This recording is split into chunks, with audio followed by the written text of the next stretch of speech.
I'm moving. Ugh, it sounds so weird when I say it out loud, even though I've practiced this thing 1,000 times in my head. I'm moving? No, that was not right. I'm moving. I'm packing up a house that is full of memories, and I'm leaving behind the very walls that held them. It's so much harder to say out loud, and it seems to come out sort of like I'm asking a question, no matter how hard I try to change it. My husband and I have talked for years about a someday move, but it was really just a distant dream for my family. Kind of like the way you talk about maybe living abroad in some exotic locale or building that aspirational treehouse with a mini split.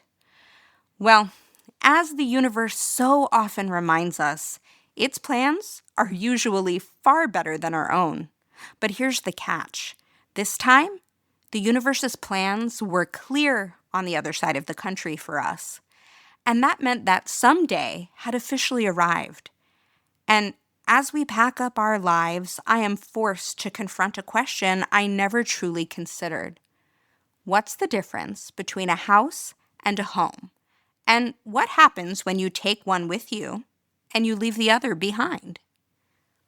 Welcome back to Dust and Devotion, a podcast about stuff. But not just any stuff. It's about the kind of stuff that has a story to tell, the kind of things that hold history in their dust motes and devotion in their very fibers.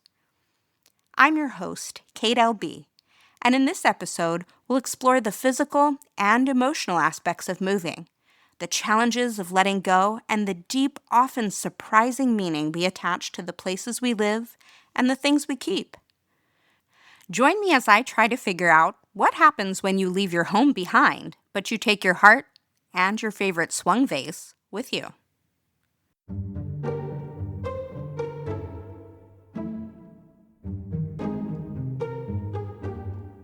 If we really distill it down, today we're talking about the power of four walls. But not just any four walls. These are the four walls that have held my family for the past 7.5 years. The ones that have heard all of our laughter, all of our arguments, and all of our late night whispers. These are the walls of my house, the house where my husband and I tucked in our toddler twin girls. It's the home where our sassy, dentally challenged black cat decided he was our third child. And it's the only home our neurotic but lovable rescue pup has ever known. This house has not only been the keeper of the people and pets that I love so much, it has been the keeper of so many of our treasures. Each one is infused with this vivid memory. The vintage finds that we've hunted down and lovingly restored, and an abundance of art glass. And so here we are. We are picking up our entire life, husband, daughters, feline dictator, neurotic canine, and of course, so much art glass. We're driving across the country to a town that we've never been to and to a house that we have only ever seen in pictures. It's crazy. It's a leap of faith, to say the least. And as we pack up our boxes and we say goodbye to all of our friends and all of our family, this same question keeps echoing in my mind. What makes a house a home? Is it the address on the mailbox, the color of the front door, the number of bedrooms, or is it something far less tangible? Is it something that you carry with you? I have to say, this journey has forced me to look at our stuff in an entirely new light. And this constant nagging question, what do we truly need to bring with us? I am faced with the impossible task of deciding which beloved vintage finds get to make the cross-country trek, only to potentially shatter on the journey. While on the surface, this might all seem so superficial, the struggle of it all was real. So I sat for what was probably an obnoxiously long time trying to figure out what memories tied to certain objects would ultimately make the cut, and which ones we can leave behind. And finally, what does it mean to create a new home, to pour in your heart and soul, and to fill it with new old things in a place you've never met? All of these questions about what to bring and what to let go of can make a person feel a little bit crazy. And I was feeling pretty crazy. Luckily, though, I was not alone in my moving madness. My aunt, a woman who has spent a lifetime curating her own world of treasured possessions, is also packing up her house. While my journey involves a cross country caravan of chaos with kids and pets, hers is a more deliberate transition into a new phase of life, a curated space for herself and my grandmother in a 55 plus community. Despite the differences in our circumstances, we found ourselves facing the exact same existential packing problems. How do we reconcile the lives we've lived with the lives we're about to live? And what becomes of all the stuff that bridges the two? But this isn't our first rodeo when it comes to the Great Purge. Over the past 2 years, my aunt and I have been on a very different kind of journey together, sorting, researching, and consolidating my grandmother's massive toy collection after she moved in with my aunt. We'd spend hours on FaceTime poring over dusty boxes, searching for that supremely rare doll that was sure to be the real jackpot. But what we learned was that the things we thought would be valuable, the prized items my grandmother had saved, were often not. Instead, the most valuable things turned out to be the most surprising, the forgotten odds and ends at the bottom of a box. This whole exercise unexpectedly introduced me to a whole new world of collecting, one entirely different from my familiar realm of glassware. Forget delicate etchings and rare colors. This was about action figures from the 1980s, and the thrill was in finding them preserved in their factory sealed state. We unearthed a marvelous cache featuring Indiana Jones, G.I. Joe, and even some good old Dukes of Hazzard. The key to their value wasn't beauty or craftsmanship, but condition and original packaging. I bet you're wondering what our ultimate find was. It was a G.I. Joe Scarlet action figure. This process was an entire education for me on vintage toys and what makes them truly valuable. For action figures, I learned the pristine state of the card and the plastic capsule around it is paramount. This Scarlet figure was a collector's dream because the hang hole on the card had never been punched out, and the cardboard tag was perfectly intact and crisp. It was essentially straight from the toy store itself, but frozen in time. So, what kind of return did we see on this find, you might ask? Well, I'll tell you. Coupled with the action figure's scarcity and the level of perfection, what collectors I learned called mint on card, MOC, we saw a truly stunning sale price of over $800 for just this one action figure. This experience with my grandmother's collection was a masterclass in the unexpected nature of value, and it's a lesson that is now a constant presence as my aunt and I faced our own mountains of stuff. Learning that an untouched piece of plastic and cardboard could fetch such a remarkable sum shows me that passion and preservation can create value. Whether the collectible is vintage glass or classic 80s action figures or something else. And it did also make this whole decision process around what to keep a little bit more nuanced and a lot more complicated.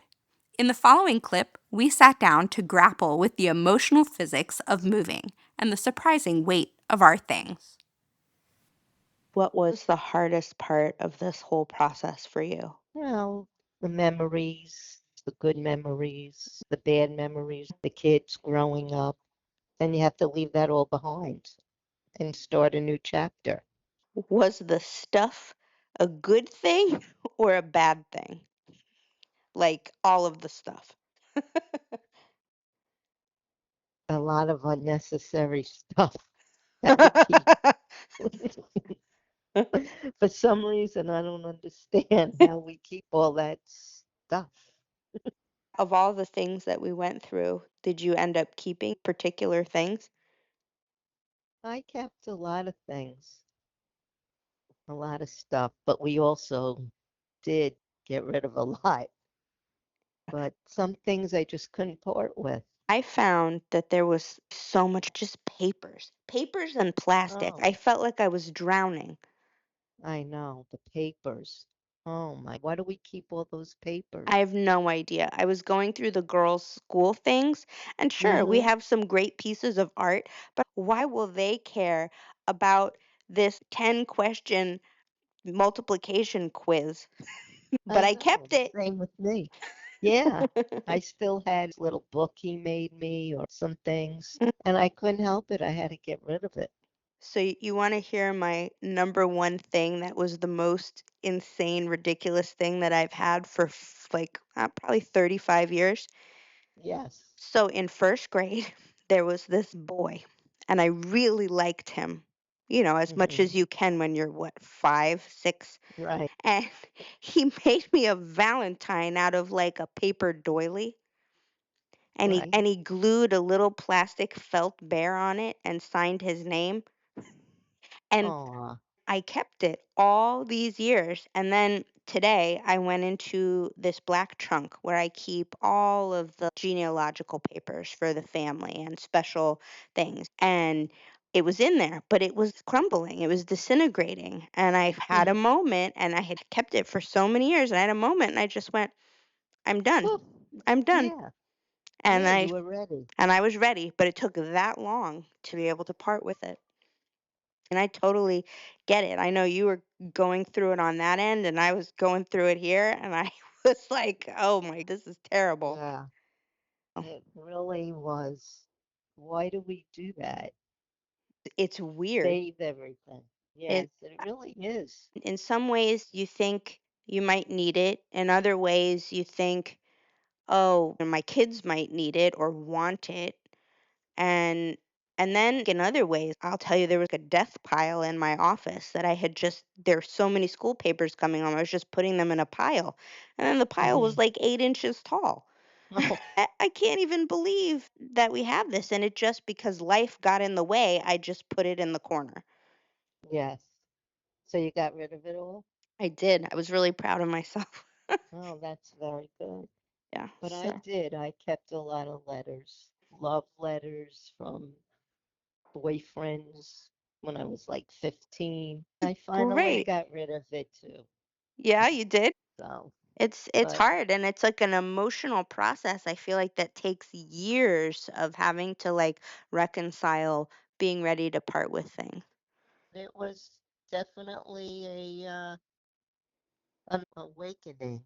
But I think you're going to be really happy there and you're going to love I it. do too. It's a good atmosphere, and I hope you love it, and I'm sure you will. So, I'm getting very excited. I think a commiseration buddy was just what I needed. And it offers a perfect look at what this whole moving process is really about. It's not just about boxes and bubble wrap. We're all facing the same questions about our stuff, just at different stages of life.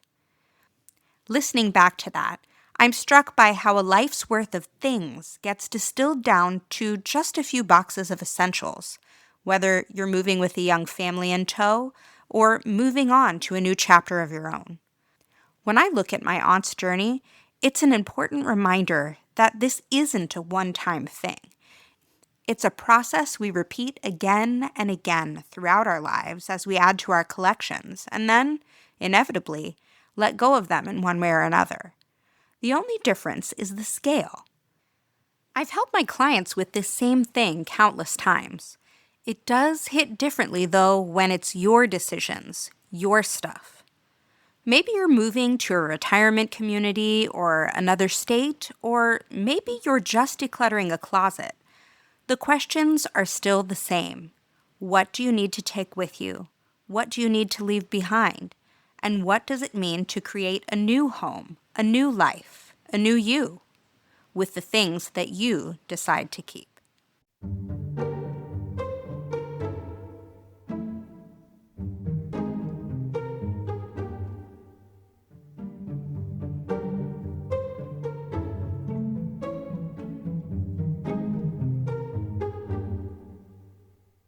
I I've been thinking about this a lot lately, that there's a universal moment of pause that really inexplicably happens whether you're packing up your own life or helping someone else with theirs.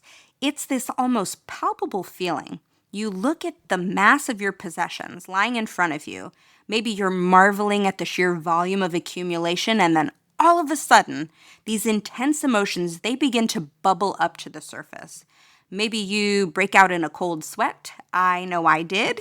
And then there's joy, anxiety, excitement, sadness, overwhelm, and maybe even some fear around what's next. And it can be absolutely paralyzing. But I'll tell you this, it can also be quite freeing.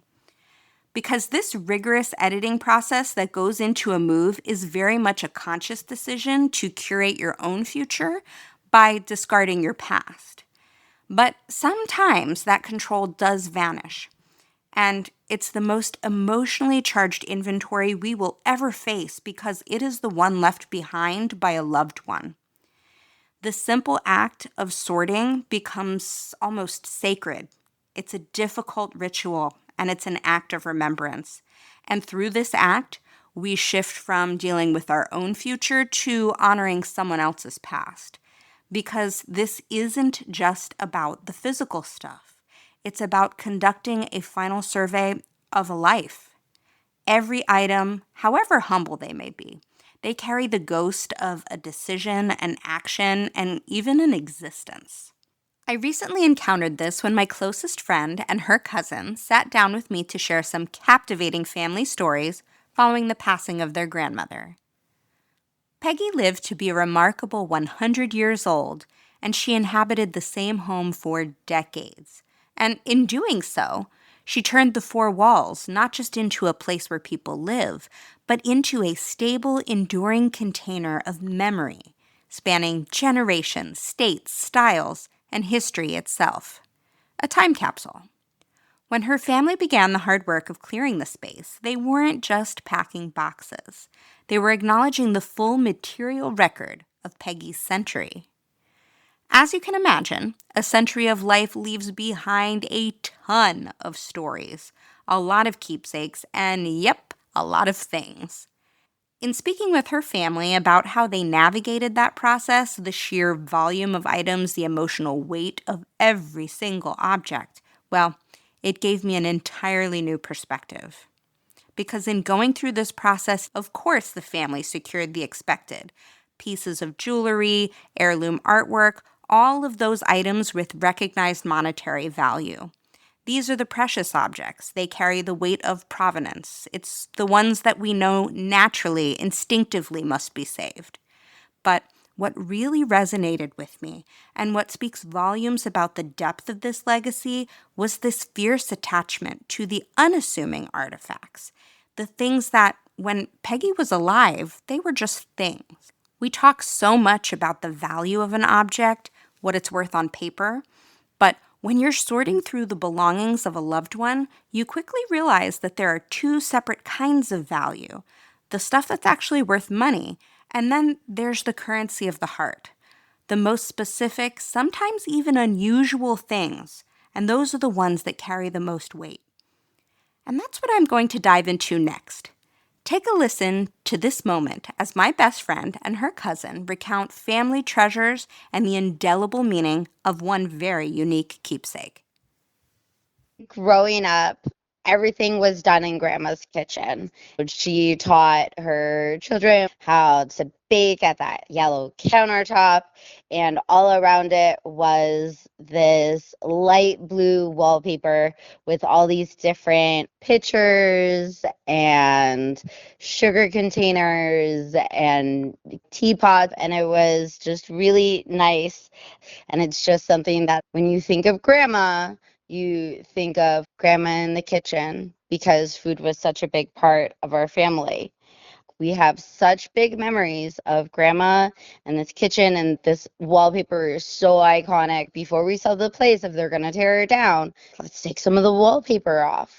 That was Yeah. 100% me. I asked you to take the wallpaper. It wasn't just you, though. I'm Uh-huh, pretty sure uh-huh. And so it was you, it was all of us were talking about taking a piece of grandma's wallpaper.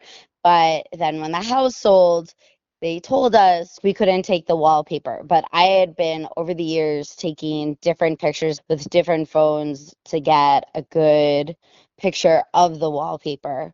And so what I did, I took one of the pictures, I fiddled with it, and I touched it up. I fixed some of the areas. So when I got it put on a canvas, you had the texture of the wallpaper because it was that heavy vellum of the good wallpaper, and that's why the wallpaper also lasted so long. They got that wallpaper sometime in the 70s. My mom, Before. when she was a teenager, so late 60s is when that wallpaper Okay. went in.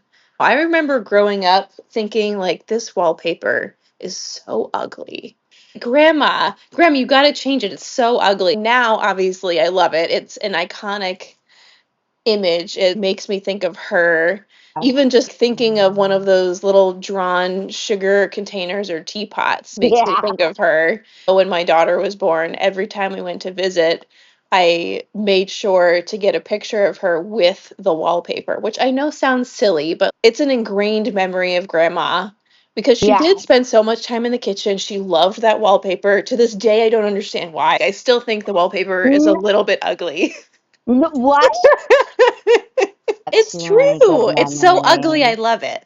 And I actually, And when you gave it to me, I didn't realize it was a picture that you had printed and had put on canvas. I thought it was a it, piece of the wallpaper. I wanted to keep that feeling of this is a part of grandma, this is a part of her wallpaper, This is a piece of her kitchen.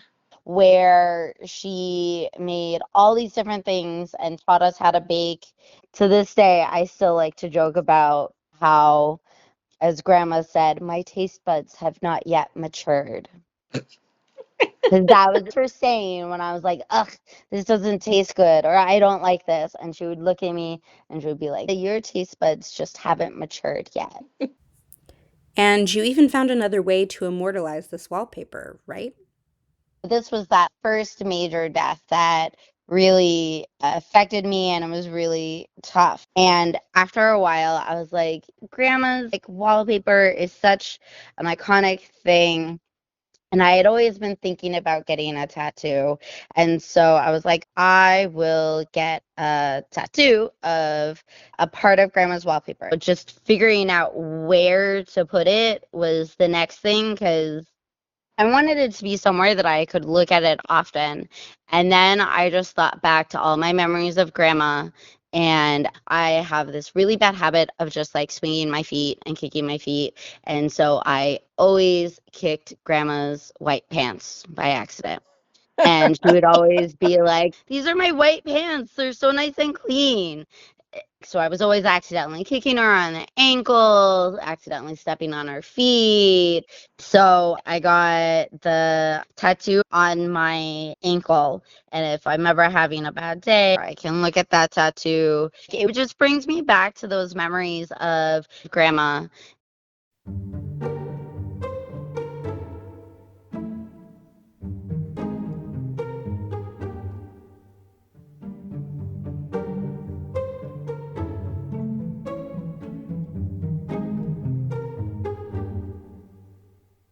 Well, friends, as the final box is taped shut and the cross country voyage looms, the question we posed at the start, what makes a house a home, seems to have transcended and far surpassed simple travel and packing logistics.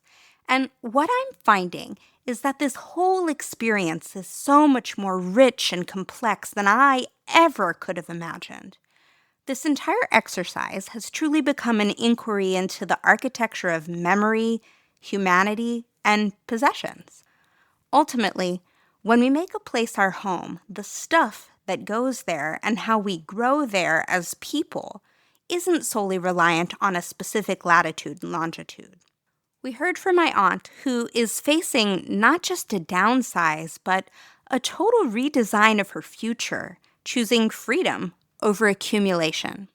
And we also witnessed, through my best friend and her cousin, the profound stillness and clarity that follows a life well lived, a life marked not by purchases alone, but by the quiet endurance of a few unique, cherished artifacts that survived a century and shaped an entire family. As I was wrestling with packing and downsizing and the general stress of the whole situation, I reached out to family, as I often do, and I traded complaints with whomever picked up the phone and even had a modicum of time to talk. This time, my cousin drew the short straw, and he happened to pick up. Though, as fate would have it, I think he was just the person I needed to talk to. Let's take a listen.